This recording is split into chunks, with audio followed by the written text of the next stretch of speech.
Welcome back to the channel. It's Indigo China, and today we're going to be doing another anonymous Q&A. So I've got my telonym on my phone and let's just get straight into it. So the first question is, any advice or tips to get out of a bad mood? And what I would say to that is, yes, there are many tips. This deserves like a whole video all on its own, but I guess one tip that comes to my mind right off the bat is a bad mood isn't forever. Like, you will get out of that bad mood.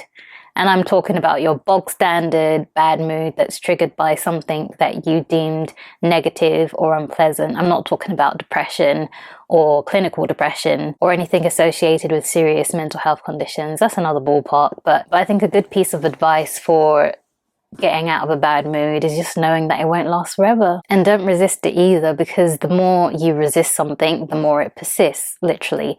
And don't dwell on it too much. I know it's easier said than done, but the more you dwell and focus on something, the more it stays in the kind of way that you don't want it to be. So just embrace and accept the fact that you're in the mood you're in, and you may call it bad, but it really is subjective. Like, no mood is inherently good or inherently bad. They're just moods. So if you're experiencing some of the emotions which people may consider to be negative, such as anger, upset, sorrow, disappointment, grief, any of those things, then just know that with time, things shall change. In good time, things shall change. And your only job right now is to just go with the flow, the ebbs and flows of the feelings, and acknowledge them, accept them, embrace them, and show yourself some self-love. Once a cheater, always a cheater. What do you think about that? So my short answer would be yes, because 9 times out of 10, people's behaviors do not change unless they first acknowledge them and accept them. And then in the case of a cheater, they have to be willing to change as well. And it depends on why they cheated, what their intent was. Of course, they might say it was an accident, but really deep down in their subconscious, they wanted to. Something in them wanted to be fulfilled, and it was fulfilled by them cheating. So it takes a lot of deep work for someone to change their behavior or their habits, especially if they're someone who's cheated multiple times or just has a general habit of cheating in general. Like, it doesn't have to be in relationships. Someone could have a general habit of cheating on tests, exams, cheating at life, like doing things that are a bit underhand, you know, that most people wouldn't do because of morals.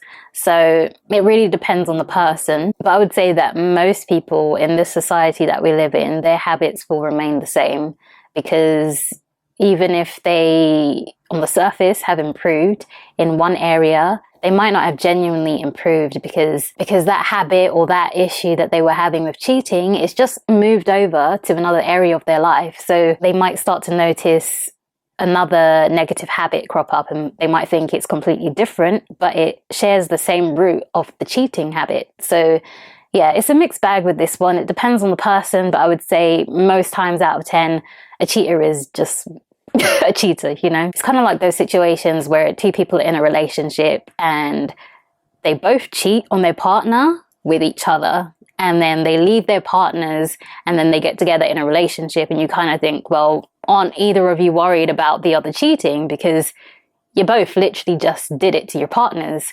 And the likelihood of one or both partners cheating on each other in that relationship, that shouldn't even have started in the first place, because it was a relationship born out of dishonesty and lying and immorality. So 9 times out of 10, one or both of those people are just going to cheat again. And the cycle will continue until someone breaks it. And I'm not saying that people don't ever break this cycle. Like, it does happen, but I would say that it's rare to truly break it and truly stop the root cause of the cycle. What do you usually wear on Halloween? I usually wear clothes, okay? Because I don't really celebrate Halloween. I think when I was younger, I used to celebrate it. And by celebrate, I mean going door to door, knocking, saying Happy Halloween as a child, and then just getting candy for it and then fucking off home. Used to. I stopped doing that probably when I got into year 8 of secondary school. I'm not sure what that would be in American high school, but I guess the second year of high school, I don't know. I stopped doing that pretty early on because candy is bad for you, sugar. The whole spirit of Halloween isn't really a thing in the UK. People don't go all out on decorations. Some people do, but it's not a mainstream thing where you'd see people going all out for Halloween decorations like they would do for Christmas decorations. So for Halloween, I just wear clothes, man. Like I might wear a dress if I'm going out to a party. It could be a Halloween themed party, so I'll wear like a black dress usually. Black is my go-to color for Halloween. It must be Halloween every day because I wear black quite a lot. Do you think being patient is important? Yes, I think patience is very important because without patience, how are you going to lead a successful life? Like you'll fuck everything up if you don't have any patience because you'll get too frustrated or you'll get to this or to that because whatever it is you're trying to get and whatever it is you're trying to manifest, it won't come into fruition because you're not patient enough. And the energy of patience is a very important one. So yes, I would say patience is very important. Reaction when someone says they miss you. So my reaction when someone says they miss me is that I miss them back. That's only if I miss them though. Like if I don't miss them, then I'll probably be like, oh, that's sweet. Or, okay, it depends on the person, you know, but usually the person that's saying it is going to be my partner, it's going to be a close friend. So of course, it's very likely that I miss them back.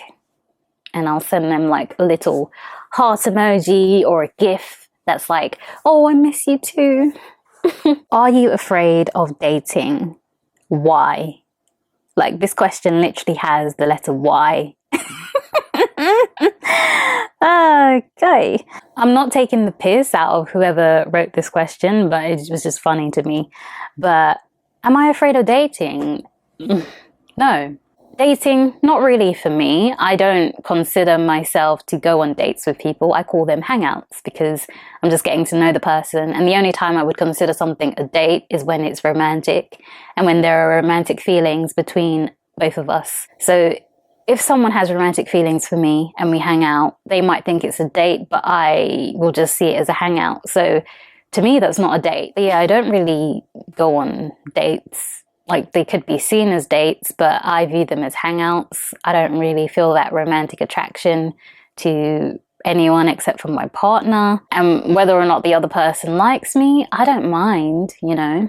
They just have to be aware that I probably will not reciprocate any feelings towards them except for platonic feelings. Like platonic love, sure, but romantic, for me that's just reserved for one person in my life. Before a first date, do you stalk the person? This is kind of going back to the previous question because like I said, I don't consider myself to go on dates with people. I just hang out with people. Have I stalked people in the past though? Yeah, I probably have done when I was younger. Let's say I met someone on an online dating platform and they gave me their name or they gave me a bit more information than they should when meeting someone for the first time. I would just look that up, you know, have a bit of a scroll, see what they're about, and that's it. But these days, no. And I assume that this person who asked the question meant stalk them online, but they have just said, do you stalk the person? And that could be open to interpretation. Opinion on girls with lip fillers. Women with lip fillers, okay. I feel like this is such a big question. Women with lip fillers, okay, of course they wanted to get a certain look, which is completely up to them. As long as someone is over 18 and they're in the right frame of mind to get whatever surgery they want to get, then I don't really care. Like, it's your body, you do whatever you want to do with your body. But lip fillers, just in general, I don't think it's worth it. Like, I personally believe that accepting your natural beauty for how it is very important. And you shouldn't look towards other people or other people's beauty standards and apply them to yourself, because you may not look like what mainstream beauty says that you should look like. And that's perfectly fine, because beauty comes in all different shapes and sizes, and it's not one size fits all. You know, people with thin lips, there's nothing wrong with your thin lips. Even if someone said there was, or someone was bullying you, they're the one with the issue, because they somehow think it's okay to be saying mean, hurtful things to someone about their physical appearance that they had no control over. So if you think about it that way, then there's really no point to get lip fillers. But again, it's people's personal choice. So whatever floats your boat, no judgment here. I think on some people it looks realistic, and on some people it doesn't, and you can clearly see that they've had something done and it might not actually suit their other features, and it looks out of place. That's just the reality of it, and I don't really have anything more to say. What was the last present you made someone? The last present I made someone, shit. I can't remember, honestly. But all I know is that it probably was a piece of poetry or a letter, and it was for my partner. I would consider that a gift, because even though it's literally a paper with just writing on it, it's something that you made and you handed to the person out of love. So it was probably something like that for my partner. What do you think about vegans? I'm vegan, and I think vegans are people who care about animals, they care about the welfare of animals, and they are aware and knowledgeable about the fact that they are sentient beings and they do not deserve to be killed just for the enjoyment of their flesh by human beings. And I believe that vegans, they're usually sensitive souls like myself. A lot of vegans simply care about the planet, and they care about their health and well-being and the well-being of others. And what else? What other positive shit can I say about vegans? Like, of course I'm biased because I'm vegan. I've been vegan for over 7 years. And I know that veganism is the sustainable way forward in regards to the future. So yeah, there are pleasant vegans and there are unpleasant vegans. You know, there's always going to be two sides and nothing is black and white. There's always a gray area. So it depends on the person. It doesn't matter if they're vegan, if they're vegetarian, if they eat animals. They could be any kind of way, you know? So I don't genuinely have a whole viewpoint on a group of people who identify as vegan, because, you know, there are some real shit vegans out there. And I'm not saying that I know any, but I've seen some on social media. I've heard of, you know, some experiences that people shared with me when they spoke to someone who was vegan. So it depends, you know. I think vegans ultimately, like, if there is one thing that we have in common, we just don't eat animals. That's it. Those are my thoughts, and this is the end of the video. Thank you for watching, and I'll see you in my next video.